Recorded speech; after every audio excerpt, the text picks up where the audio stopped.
राधे राधे बंधु, आपका स्वागत है आपके अपने चैनल धर्म और ज्ञान में। आज हम श्रवण कर रहे हैं कार्तिक महात्म्य का 11वां अध्याय। नारद जी ने कहा, एक समय जलंधर पत्नी सहित असुरों से सम्मानित हो सभा में बैठा था तो परम कीर्तिवान श्री शुक्राचार्य जी महाराज वहां आ पहुँचे, जिनके तेज से सब दिशाएं प्रकाशित हो गई। गुरुजी को आता देख असुरों सहित सागर पुत्र ने बड़े आदर से उनको प्रणाम किया। तेजस्वी शुक्राचार्य जी ने सबको आशीर्वाद दिया। फिर एक आसन पर बैठकर सब दैत्य भी वहाँ यथास्थान पर बैठ गए। ओ सागर पुत्र ने नम्रता से यह प्रश्न किया, हे गुरुजी, राहु का सिर किसने काटा था? आप हमें भी बतलाएं। इस पर श्री शुक्राचार्य जी ने विरोचन पुत्र हिरण्यकश्यपु और उनके धर्मात्मा पुत्र का परिचय देकर देवता और असुरों द्वारा समुद्र मंथन को संक्षेप में तथा सब कथा कहकर यह बतलाया कि जब समुद्र से अमृत निकला तो उसे देव रूप से राहु पीने लगा। इस पर इंद्र के पक्षपाती भगवान विष्णु ने राहु का सिर काट डाला। यह कथा सुनने के साथ ही जलंधर के नेत्र लाल हो गए। उसने बड़ा क्रोध किया। फिर अपने तस्कर नामक दूत को बुलाकर गुरु का कहा हुआ वह वृत्तांत सुनाया और उसे यह आज्ञा दी, तुम शीघ्र ही इंद्रपुरी में जाकर इंद्र को मेरी शरण में लाओ। दसमर जलंधर का बड़ा निपुण दूत था। वह शीघ्र ही इंद्र की सुधर्मा नामक सभा में जा पहुंचा और जलंधर के शब्दों में कहा, हे देवताधम, तुमने समुद्र को क्यों मथा और मेरे पिता के सब रत्नों को क्यों ले लिया? ऐसा करके तुमने अच्छा नहीं किया।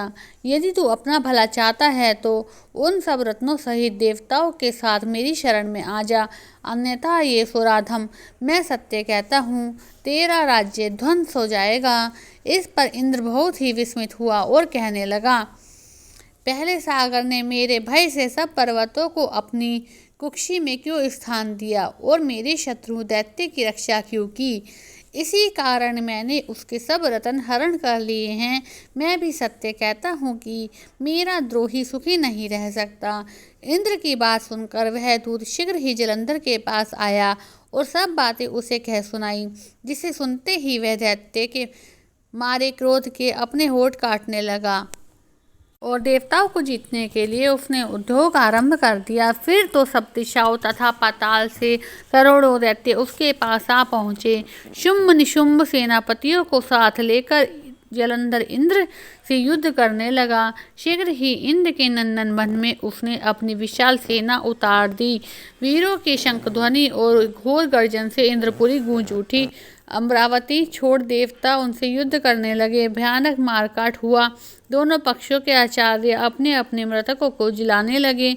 असुरों के आचार्य शुक्र अपनी संजीवनी विद्या से, देवगुरु बृहस्पति द्रोणागिरी से औषधि लाकर मुर्दों को जिलाते रहे। इस पर जलंधर ने अपने गुरु शुक्राचार्य जी से क्रुद्ध होकर कहा, मैंने हाथ से मरे हुए देवता भी कैसे जीवित हो जाते हैं? जिलाने वाली विद्या तो सब आपके पास ही है, फिर यह क्या बात है? इस पर श्री शुक्राचार्य जी देवगुरु श्री बृहस्पति जी द्वारा द्रोणागिरी से औषधि लाकर देवताओं को जिलाने की बात कह दी।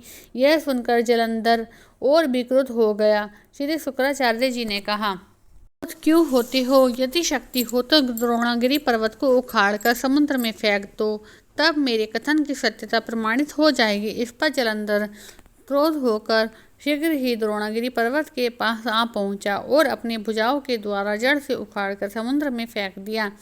यह भगवान शंकर का तेज था। इसमें जलंधर की कोई विचित्रता नहीं है। पश्चात यह सागर पुत्र युद्ध भूमि में आकर बड़े वेग से देवताओं का संहार करने लगा। जब बृहस्पति औषधि लेने के लिए द्रोणागिरी पर्वत पर पहुंचे तो द्रोणागिरी की जगह वहां पर उन्हें सूना मैदान मिला।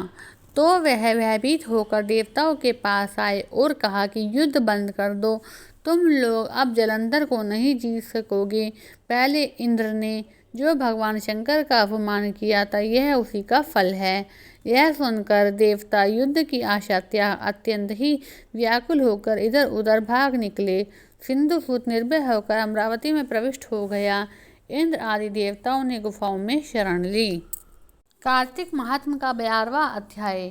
श्री नारद जी ने कहा। तब जलंधर को अपनी खोज में आते देख इंद्र आदि देवता भयकंपित होकर वहां से भाग निकले। भागकर वे बैकुंठ से भगवान विष्णु के पास पहुँचे। फिर देवताओं ने अपनी रक्षा के लिए उनकी स्तुति की। देवताओं की उस दीन वाणी को सुन करुणा सागर भगवान विष्णु ने उनसे कहा, देवताओं, तुम भय को त्याग दो। युद्ध में मैं शीघ्र ही उस जलंधर को देखूंगा।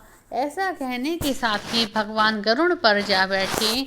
तब देवताओं सहित उन्हें युद्ध क्षेत्र की ओर प्रयाण करते हुए समुद्र तन्यता लक्ष्मी जी के नेत्रों में जल भर आया और उन्होंने कहा, हे नाथ, यदि मैं सर्वदा आपके प्रिय हूँ और भक्त हूँ तो मेरा भाई आप द्वारा युद्ध में कैसे मारना जाना चाहिए। इस पर भगवान विष्णु ने कहा, यदि तुम्हारी ऐसी ही प्रीति हो तो अपने हाथों से नहीं मारूंगा, परंतु युद्ध में तो जाऊंगा ही, क्योंकि देवताओं में मेरी बड़ी ही स्तुति है।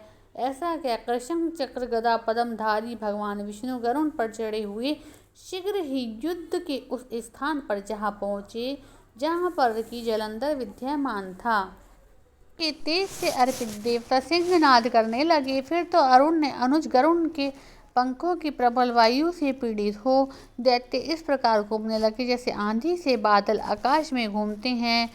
तब अपने वीर दैत्यों को पीड़ित होते हुए देखकर जलंधर ने क्रुद्ध होकर भगवान विष्णु को अद्भुत वचन कहकर उन पर कठोर आक्रमण कर दिया। यहाँ से आगे की वार्ता वर्षा ऋतु की संपत्ति की घोतक है। 13वां अध्याय। नारद जी बोले, दैत्यों के तीक्ष्ण पहाड़ों से व्याकुल होकर देवता इधर उधर भागने लगे। तब इंद्र आदि को इस प्रकार भयभीत देखकर गरुड़ पर चढ़े हुए भगवान युद्ध में आगे बढ़े। उन्होंने अपना सारंग नामक धनुष उठाकर बड़े जोर से टंकोर किया और त्रिकाली शब्द हुआ।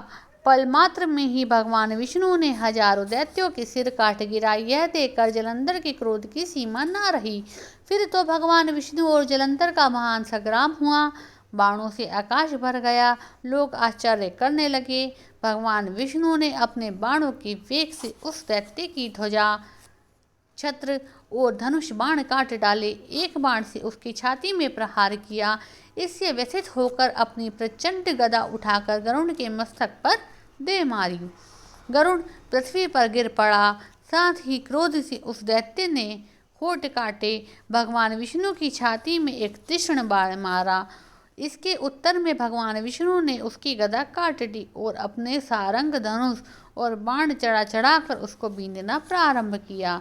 जलंधर भी उन पर अपने पैने बाण बरसाने लगा। उसी समय जलंधर ने भगवान विष्णु को कई पैने बाण मारकर वैष्णव धनुष को काट दिया। धनुष कट जाने पर भगवान ने गदा ग्रहण की और शीघ्र ही जलंधर को खींचकर मारी भी, परंतु उस अग्निवत अमोघ गदा की मार से भी वह चलायमान न हुआ और मंदोमद हाथी के समान उसे यानी गदा की मार को फूल की माला की तरह जाना। साथ ही यह युद्ध दुर्मद ने अत्यंत ही क्रोध होकर एक अग्निमुख त्रिशूल उठाकर विष्णु पर छोड़ा। भगवान विष्णु ने शिव के चरणों का स्मरण कर नंदक नामक त्रिशूल से उसके त्रिशूल को छेद दिया। जलंधर ने एक झटक कर भगवान विष्णु की छाती में एक मुष्टिक मारा। उसके उत्तर में भगवान विष्णु ने भी उसकी छाती में एक मुष्टिका का प्रहार किया। फिर दोनों घुटने टेक कर बाहों और मुष्टकों से बाहु युद्ध करने लगे। कितनी ही देर तक भगवान विष्णु उसके साथ युद्ध करते रहे। वह कुछ श्रमित हो गए। तब सर्वश्रेष्ठ मायावी भगवान उस दैत्यराज के मेघ वाणी में बोले, हे रण दुर्मम दैत्य श्रेष्ठ, तू धन्य है जो इस महायुद्ध में इतने बड़े बड़े आयुधों से भी भयभीत न हुआ। तेरे इस युद्ध से मैं बड़ा प्रसन्न हूँ। तू जो चाहे मांग ले, मैं अदय वस्तु भी आज तुझे दे दूंगा। मायावी भगवान विष्णु की ऐसी वाणी सुनकर जलंधर ने कहा, हे भावुक, यदि आप मुझ पर प्रसन्न हो तो वर दीजिए। आप मेरी बहन के साथ तथा अपने सारे कुटुंबियों के सहित मेरे घर पर निवास करेंगे। नारद जी कहते हैं, उसके ऐसे वचन सुनकर भगवान विष्णु को खेद हुआ, परंतु उसी क्षण उन देवेश ने तथास्तु कह दिया। तब भगवान विष्णु सब देवताओं के साथ जालंधरपुर में जाकर निवास करने लगे। जालंधर अपनी बहन और समस्त देवताओं के सहित भगवान विष्णु को वहां पाकर बड़ा प्रसन्न हुआ। फिर तो देवताओं के पास जो रत्न आदि थे उनके स्थानों पर दैत्यों को स्थापित कर जालंधर पृथ्वी पर आया और निशुंभ को पाताल में स्थापित कर दिया। देव दानव यक्ष गंधर्व सर्प राक्षस मनुष्य आदि सबको अपना वशवर्ती बनाकर त्रिभुवन पर शासन करने लगा। अपने धर्म अनुसार सुपुत्रों के समान प्रजा का पालन किया। उसके धर्म राज्य में सभी सुखी थे।